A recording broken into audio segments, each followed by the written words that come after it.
Hey friends, if you wish to fix the result code hung error on your Google Chrome browser, then please watch this video. I will guide you through the resolutions. So search for Chrome in the Windows search bar and open Google Chrome. Now click on these three dots at the top right corner, select history and then select history once again. Now click on delete browsing data, change the time range to all time and click on delete data. Okay, this way we will be clearing the cache and cookies and that will be very helpful. So check if it helps with the error. If not, then you can consider disabling the extensions. Click on these three dots at the top right corner and then select extensions and click on manage extensions.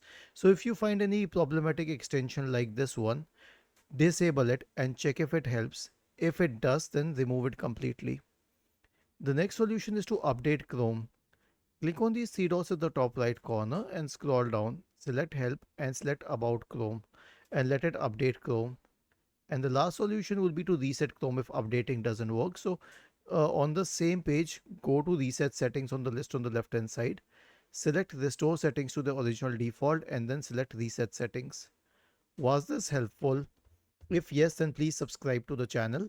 If not, then let us know in the comment section of the video on how we could help you further. Thank you for watching this video and have a nice day.